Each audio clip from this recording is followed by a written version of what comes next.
Bismillah, alhamdulillah, wassalatu wassalamu ala rasulillah wa ala alihi wa sahbihi wa man wala amma ba'd. Fa'udhu billahi minash shaitanir rajim. Bismillahir rahmanir rahim. قال تبارك وتعالى يا أيها الذين آمنوا اتقوا الله حق تقاته ولا تموتن إلا وأنتم مسلمون رب اشرح لي صدري ويسر لي أمري واحلل عقدة من لساني يفقهوا قولي واجعل لي وزيرا من أهلي آمين يا رب العالمين. The topic for today's khutbah is fiqh of getting COVID-19 vaccine, or Islamic ruling of getting COVID-19 vaccine.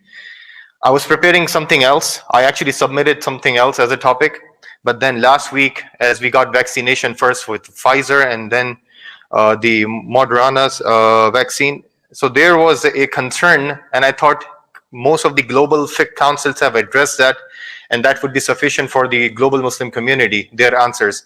But then I started getting questions locally from our community that we are being offered this vaccination in our workplace. Should we get it? Should we not get it?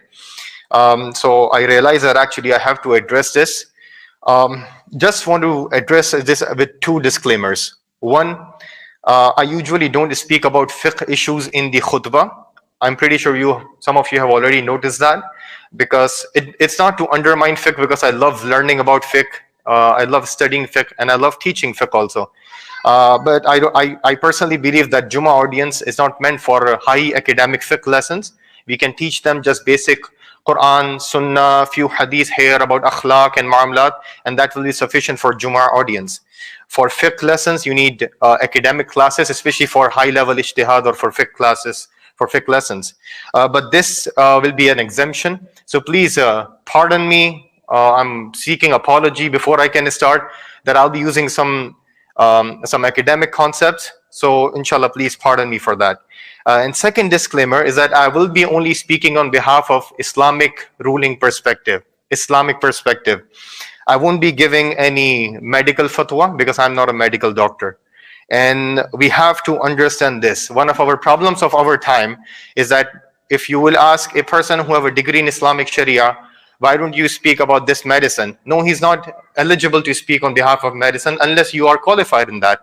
And similarly, medical doctors cannot speak on Islamic law unless they are qualified and trained on that. So we have to understand and we have to respect each and everyone's limitation. And also, it's a personal decision whether you want to get vaccine or not. Consult your medical doctor, primary care physician.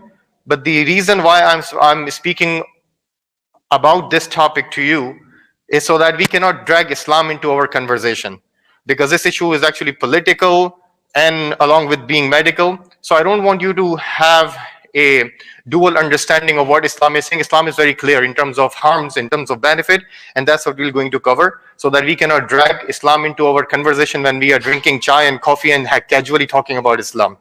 Okay, let's start. What is the Islamic ruling or fiqh of getting COVID-19 vaccine? The fatwa which I gathered was from AMJA, one of the largest Muslim American fatwa body, American Muslim Jurist Association. Then I gathered from Darul Qasim, then British Islamic Medical Association, then individuals like Sheikh Dr. Mateen Khan, who is a doctor and a sheikh, then Sheikh Dr. Hatim Al-Hajj, who is a sheikh and a doctor, and I even checked Islamic Portal UK and other resources before making and preparing for this khutbah. Before addressing Islamic ruling, what is it? Is it halal to take vaccine for COVID-19? Is it wajib? Is it makruh? Is it mustahab? Is it mubah? Before addressing that, I just want you to understand few basic principles in terms of qawaid and in terms of maqasid that will help you to make decision in your normal life. First thing I want you to remember that hifz al-arwah min ahammi maqasid al-sharia. The protection and preservation of human life is one of the higher objectives of Islamic law. So we will do all those things possible to protect and to prevent and to preserve human life. And that is why you are even actually being asked that you can sometimes drink alcohol to save your life. You can eat pork. Generally it's haram, but you can eat pork to save your life if you are in that situation, because it will going to protect your life. Second principle which we know اليسير معفو عنه وقد نهينا عن التكلف. Second principle is that trivial things are excused. Trivial things are excused, and we have been forbidden from being overly technical. If there is a large benefit and if there is a small discussion, focus on the large benefit, which will benefit the community. Third thing which we need to understand is Allahu yuridu bi'ibadihi al-yusr. Inna dina yusr. That Allah subhanahu wa ta'ala wants ease for all of us. He does not want difficulty for us. And He loves that His servants like us avail ourselves of His concession, of His rukhas. Then one of the other principles which you have to understand before we can basically understand the Islamic principle, that tadawi bil muharramat. We have to understand it. At tadawi bil muharramat, ghayr al khamr, jaiz in the Jamhur al ulama. Using alcoholic beverage, even for medical needs, it's prohibited unless there is a genuine durura to save your life, but generally it's prohibited. But using other forbidden substance apart from alcoholic beverage, one big group of scholars say it's permissible in medical needs. And then the final statement which we need to understand comes from Imam Mardawi rahimahullah before we can start. That مبنى الأمور في باب التداوي وغيره على غلبة الظنون فلا سبيل إلى اليقين في أكثر أحكام ولا حرج على الأطباء والباحثين في بناء أحكامهم على الظن الغالب. قال المرضاوي حيث قبلنا قول الطبيب فإنه يكفي فيه غلبة الظن على صحيح من المذهب الحنابلة. He said that the basis of judgment in the matters of medicine is probability, not certainty. Every vaccine will not give you 100% result. So he is saying that the basis of judgment in the matters of medicine is probability, not certainty, which is unattainable in most of the cases. There is no blame on physicians, doctors, and researchers when they base their judgment on a greater likelihood. غلبة الظن. Okay. So in general, basically what these maxims and qawaid and maqasid means, when conflicting benefits and harms are intermixed, what is wanted at that time is to procure the greater good of the community and human being. And even if there is a small side effect, but there's a bigger benefit, they should be overlooked if the medicine's benefit outweigh the harms. This is the introduction. Just remember this as an introduction. Now coming to the particular issue of COVID-19 vaccine.